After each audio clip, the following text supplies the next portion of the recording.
with regard to gay marriage, there is no doubt that if I were a legislator, I would be among those who would be supporting the ability of same-sex couples to marry. And there's also no doubt in my mind that the Goodrich decision is settled law, much as Brown versus Board of Education is settled law. I don't see any material possibility that there is going to be any change in law. It is as settled as any of our law is, as settled as equal protection principles established by the U.S. Supreme Court in Brown versus Board of Education. So I see that essentially as not an issue which I expect meaningfully to come before the court. But there are other issues which have emerged that may arise, have risen from that, which we have had to confront, and those issues are still ones which we may still hear. So apart from what I've said, I'm reluctant to expand on that. Well, it seems to me that there is always a group sniffing at the heels of these decisions that they disagree, hoping to get a president that will change the structure of the court. There doesn't seem to be any let-up from some groups about this law that we like out there in the Supreme Court.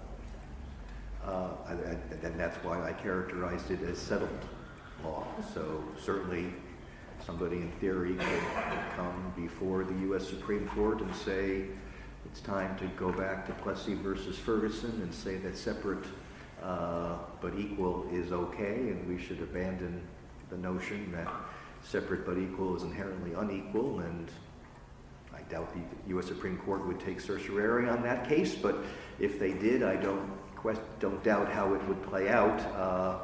And certainly if a case were to come before us saying that the Goodrich was wrongly decided and that we should abolish same-sex marriage and that there's no fundamental right to do so, I have little doubt what the outcome would be. So I think that is settled a precedent as we have. Yeah. Well, Plessy was settled for a long time too. I understand that.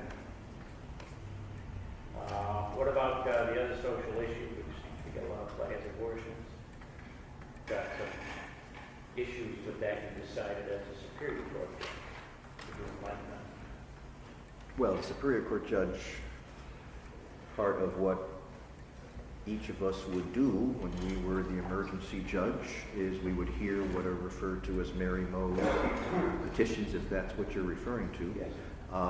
And under the law, if you are underage, and I forget precisely what that age is, I think 18, then in order to have an abortion, you have to go before a judge and have the judge approve that. It is approved not in terms of whether or not the judge thinks it is a wise idea. It is approved only to make sure that the juvenile understands the decision that she is making, that she's not been coerced to making, not been forced by a boyfriend to have an abortion that she does not want.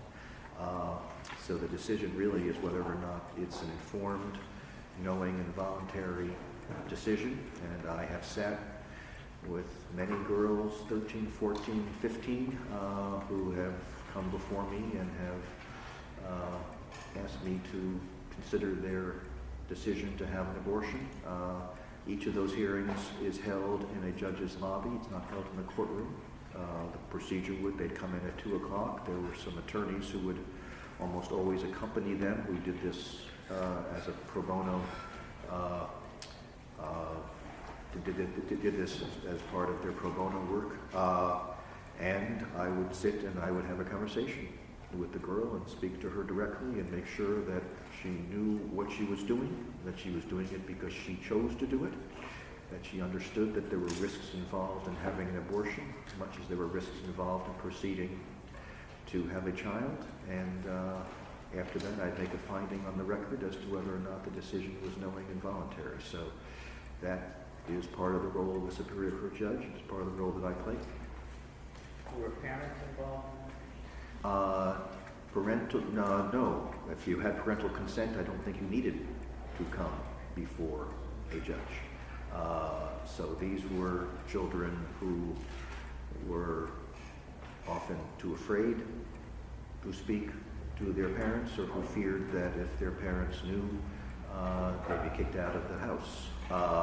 So if they had parental approval, I do not think they needed to come to court. So for all of them, they were without parental approval, and that's why we needed to speak to each of them and have this discussion with them and hear in their own words why they were choosing to have an abortion, to make sure it was their own choice.